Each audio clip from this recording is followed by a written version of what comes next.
और अब बात उत्तर प्रदेश की करते हैं। उत्तर प्रदेश के प्रयागराज में महाकुंभ 2025 की तैयारियां जोरों शोरों से चल रही हैं। महाकुंभ के दौरान आने वाले श्रद्धालुओं को किसी भी तरह की कोई असुविधा ना हो, इसके लिए लगातार तैयारियां की जा रही हैं। कई हेल्प सेंटर्स बनाए जा रहे हैं। मेला अधिकारी जो हैं उन्होंने भी जानकारी देते हुए बताया है कि तमाम जगहों पर कोई भी व्यक्ति अगर गूगल करेगा, अपनी नीति बदलकर नेविगेशन सुविधा उसे उपलब्ध कराई जाएगी। आने जाने वाले श्रद्धालुओं को काफ़ी सुविधाएं जो हैं वो दी जाएंगी। इसके तमाम इंतजाम किए जा रहे हैं।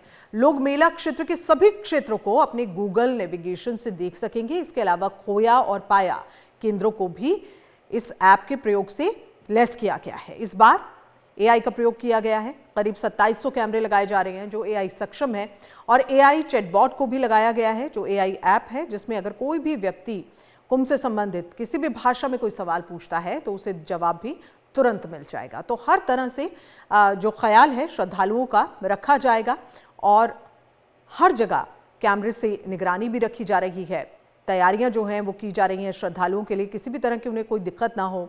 जो श्रद्धालु ट्रेन से आएंगे उनके रजिस्ट्रेशन की भी व्यवस्था हो रही है, और इसके अलावा जो वहां ठहरेंगे, जो रुकेंगे महाकुंभ के दौरान, उनके लिए भी खास तैयारियां इंतजाम किए जा रहे हैं। विवेक पांडे हमारे संवाददाता इस खबर पर ज्यादा जानकारी के साथ में मौजूद हैं। विवेक, श्रद्धालुओं के लिए हर तरह की सुविधा जो है उपलब्ध कराई जा रही है, चाहे वो रजिस्ट्रेशन हो, अगर वो ट्रेन से आ रहे हैं तो उसके लिए रजिस्ट्रेशन की बात हो रही है, ई रिक्शा की वहां पर व्यवस्था हो रही है। इसके अलावा जो यात्री, जो श्रद्धालु वहां पर रुकेंगे वो भी व्यवस्था हो रही है। जगह जगह कैमरे से निगरानी भी रखी जाएंगी। इसके अलावा क्या कुछ और खास वहां से अपडेट्स जरा यहाँ साझा करें आप, और क्या कुछ खास तैयारियां? जी बिल्कुल, अगर 2025 महाकुंभ की बात करें तो लगातार कई महीनों से शासन प्रशासन युद्ध स्तर पर इसकी तैयारियां करने में लगा हुआ था, और अब जबकि मेला एकदम करीब है, महज कुछ ही दिनों का वक्त शेष रह गया है, तो कोई कोर कसर प्रशासन नहीं छोड़ना चाहता। मेला प्राधिकरण ने तमाम वो कवायद करके तमाम वो सुविधा श्रद्धालुओं को मुहैया हो सके, उसके लिए लगातार दिन रात अभी भी जो थोड़ा बहुत काम बचा हुआ है उसकी कोशिश कर रहा है। टेंट सिटी से लेकर स्विस कॉटेज से लेकर बैम्बू कॉटेज से लेकर तमाम वो सुविधाएं जो श्रद्धालुओं को 2025 में यहाँ पर रुकने के लिए सहूलियत देगी, उनको वो मनोरम दृश्य के दर्शन हो सकेंगे जिसको देखने के लिए वो आएंगे, वो सारी चीजें की जा रही है। नाव से कैसे संगम पहुंचेंगे, जो बोट्स की सुविधा नहीं थी, स्पीड बोट्स की सुविधा शुरू हो गई है।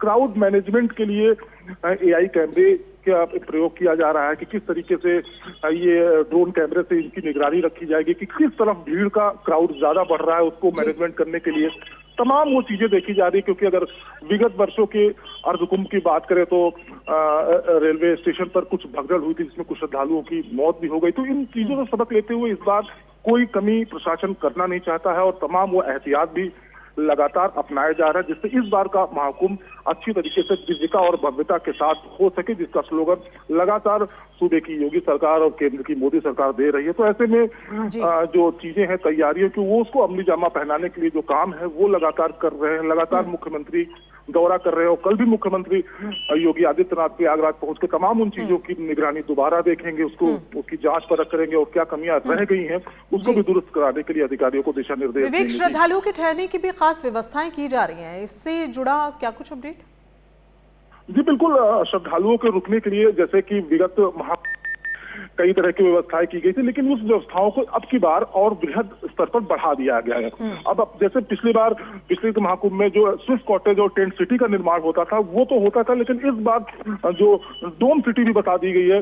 और डोम सिटी एक ऐसी सिटी है जो एक ऐसा स्थायी शहर छोटा सा जो लगभग नदी के किनारे लगभग 15 फीट ऊंचाई पर ही इसको बनाया जा रहा है, और बनने के बाद से एक वहां से जो दृश्य होगा, जो नजारा होगा, वो बेहद अद्भुत होगा, क्योंकि वहां से सीधे वो इस तरीके से डिजाइन किया गया कि जो जब शाम होगी, अंधेरा डल जाएगा और संगम की रेती पर आप उसे निहार सकेंगे, देख सकेंगे। वो लाइट, वो दृश्य बेहद मनोरम होने वाला है। आप अगर आसमान की तरफ देखेंगे तो आपको ऊपर चांद तारे दिखेंगे। तो तमाम चीजें इस बार हाईटेक तरीके से इस महाकुंभ में अपनाई जा रही है श्रद्धालुओं की सहूलियत के लिए। जी।